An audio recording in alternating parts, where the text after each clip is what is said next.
Radar Paulista apresenta Momento O Inédito Viável, com Emerson Wesley Dias.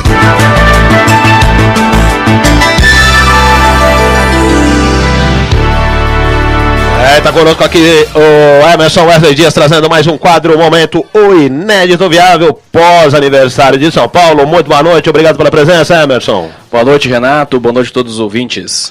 Bom, Emerson, o que você traz aqui para os nossos ouvintes nesta quinta-feira? Renato, hoje eu vou falar sobre felicidade.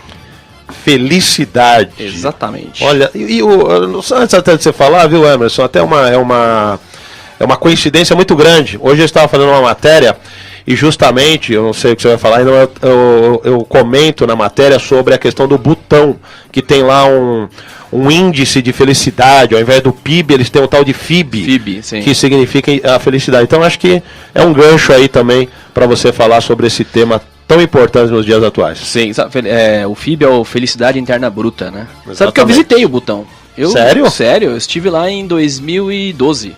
Olha que bacana. Tenho, inclusive, amigos no Facebook que são de lá e a gente conversa de vez em quando. É um país bastante interessante. É? País... Mas essa felicidade toda mesmo, dá pra perceber isso no ar ou... Não é bem assim, né?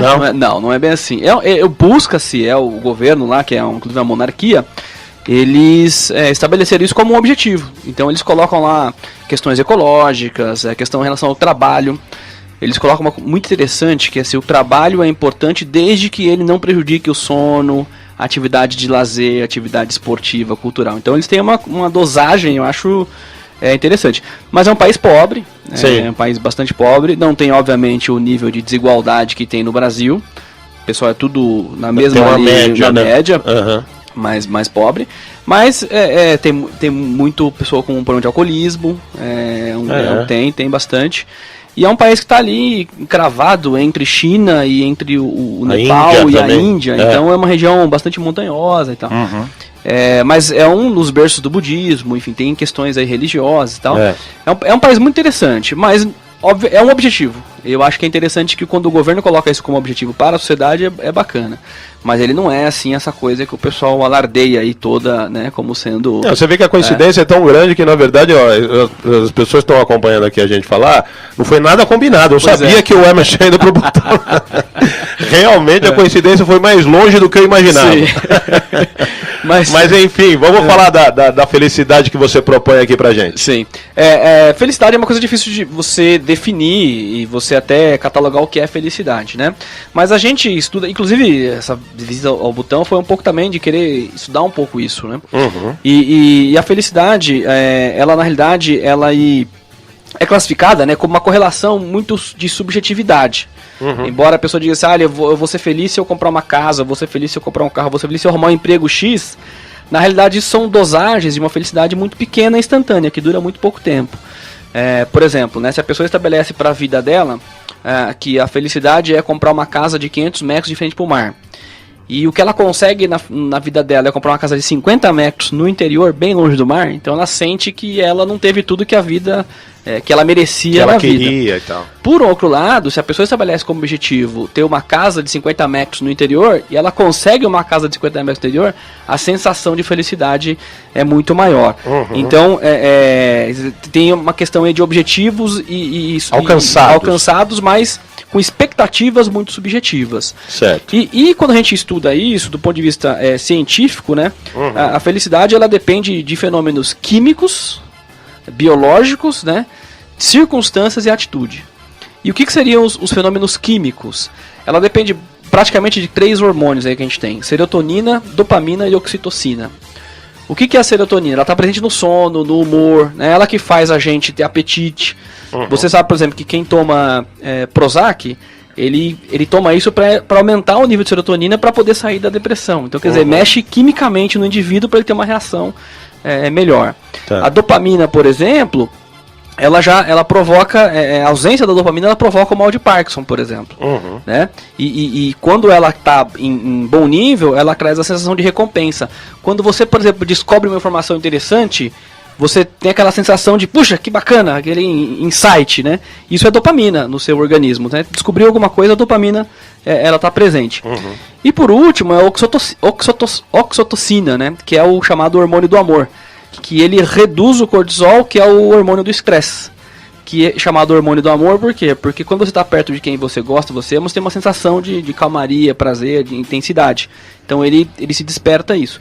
E isso é interessante falar porque essas reações químicas hormonais, elas acontecem de forma diferente nas pessoas. Tem pessoas que têm mais propensão a ter isso e outros têm menos. Às vezes você conta uma super notícia bacana pra alguém e a pessoa só faz um comentário tipo, bacana, legal. Né? E pra você, aquilo era uma coisa assim fenomenal. Fantástico. Então o que acontece? Na realidade, ou porque esse indivíduo não foi despertado com esses hormônios todos, ou porque ele nem tem essa quantidade. Não, pra ele é tudo bem, né? Aquela sensação do cara que fica elaborando um projeto gigantesco e quando acontece, as pessoas perguntam, nossa, você foi capaz de fazer isso? Ele fala, foi normal, eu só fiz um planejamento e tal, né? Então isso é um pouco do hormonal, é químico no indivíduo. Os outros dois fatores são circunstâncias e atitude. Circunstâncias tem a ver com dinheiro, né? E aí você fala, dinheiro que traz felicidade? Até certo ponto, sim. Né? Pessoas que vivem na extrema pobreza dificilmente vão ter felicidade. Mas se você tem alguma coisinha para sobreviver e um supérfluo de vez em quando, está provado cientificamente que essas pessoas são felizes. Agora, se você aumenta essa dose de dinheiro, não vai refletir na quantidade de dinheiro. É o cara que ganha na loto. Quando ele ganha na loto, no primeiro momento a felicidade explode. Mas no longo prazo, ela volta aos níveis que eram normais. Ele vê que não é tudo isso também, né? E volta a uma precisa rotina. de outras coisas ali para complementar. Exatamente, né? Volta à rotina.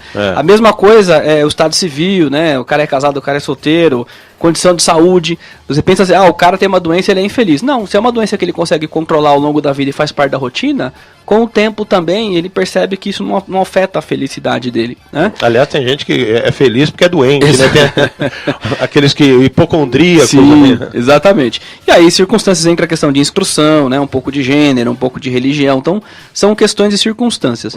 E o terceiro tópico importante da felicidade é a atitude. E a atitude é o que pode mexer nessas questões químicas e nas circunstâncias, né? É o modo como eu olho a minha vida. É o modo como eu olho o passado e tenho orgulho do passado, ou vejo o passado como aprendizado, não fico sofrendo pelo meu passado. Sensação de gratidão pelas coisas que eu tenho. Perdoar as outras pessoas, não ficar sofrendo, né, incubando aquilo.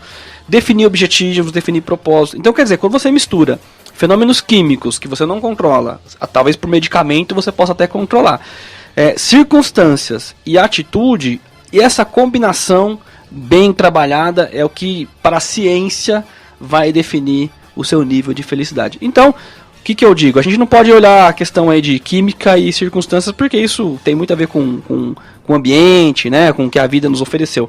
Mas a atitude, em relação a tudo isso, faz toda a diferença para a felicidade humana. Sem dúvida. Eu acho que, inclusive, tem, já que você falou, né, e a questão da atitude é fundamental, a pessoa que acorda de manhã, tá chovendo, ela reclama. Pô, mas só chove, né? Aí tem aquela também que... E a mesma pessoa, amanhã é o sol, nossa, mas tá um calor hoje que eu não tô aguentando.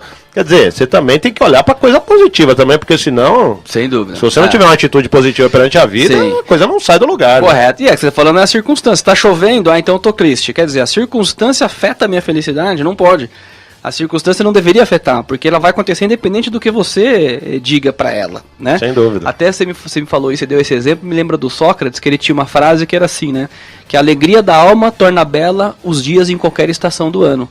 Ou seja, se a alegria da alma, né, ela existe, se tá chovendo, se tá sol, tanto faz, porque isso não vai afetar a sua alegria da alma, né? Então tem a ver com felicidade. Até porque se fosse assim, né, o pessoal, principalmente na Europa, onde não tem quase sol lá, em algumas regiões, o cara ia viver triste tudo quanto é dia, né? Sem dúvida nenhuma. A grande parte do ano, né? Sem dúvida nenhuma. E é muito, né, de você achar que você nasceu lá em Londres, por exemplo, que tem um tempo fechado o tempo todo, você tem atitude, se não gosta de morar, muda, né? Porque você também ficar lá reclamando a vida inteira, não vai resolver vai resolver, que as circunstâncias não vão sair de lá, né? Elas sempre estarão lá. Sem dúvida. Você falou de uma frase, mas você tem alguma outra aí para fechar? Eu tenho uma frase que tem muito a ver com essa coisa de você, independente de onde você venha, enfim, eu acho que tem muito mais a ver o que você decide para você, né? Que é a atitude. E aí, para essa fala sobre felicidade, eu trouxe aqui uma frase do famoso Papai Smurf. Papai Smurf. O famoso Papai Smurf, o grande filósofo azul, né? que ele diz o seguinte, não importa de onde você veio, importa quem você decidiu ser. É, isso aí, muito bom. Muito bom, papai Smurf, filósofo, legal. Então, e essa música também tá no pacote, Edu? Eu sei que você sabe esperar. Essa música é a Felicidade do Fábio Júnior, não é isso? Faz parte aqui. É outro filósofo também, Fábio Júnior. O Fábio Júnior entende mais de relacionamentos, né? Ou não entende, sei lá. Depende do ponto de vista. Tem uma larga experiência. Uma estrela que não está lá. É uma viagem, você imagina uma ilusão que a gente não escolhe, mas que espera viver um dia. Felicidade quando estou em sua companhia. E é com Fábio Júnior que a gente encerra aqui o quadro Momento Inédito Viável. E o Emerson Wesley Dias deixa seus contatos aqui para os nossos ouvintes e internautas. O site é www.oineditoviável.com.br e nas redes sociais é só procurar O Inédito Viável. Inclusive, inscreva-se lá no canal O Inédito Viável no YouTube e tenha acesso a todo o conteúdo que a gente fala aqui às terças e quintas no Radar Paulista. Tá certo, e realmente inscreva-se porque é bacana, porque hora ou outra você também quer ter uma inspiração para um determinado, né, para um dia, para um trabalho, para um relacionamento. De repente, o que eu vou falar hoje para minha namorada, para minha mulher, para o meu chefe. Vai lá e também curte lá o Inédito Viável, que deve ter muita dica boa para as várias situações da sua vida. Não é isso aí, Emerson? É isso aí. Tá certo? Olha, lembrando que isso aqui não são orelhas, tá? Isso aqui é só o logo da Rádio Trianon. Aqui, ó. Tá parece certo. que eu tô aqui. Você tá encaixado ali, né? Eu tô parecendo o Mickey. Tá aqui. encaixado ali no meio do logo da Trianon.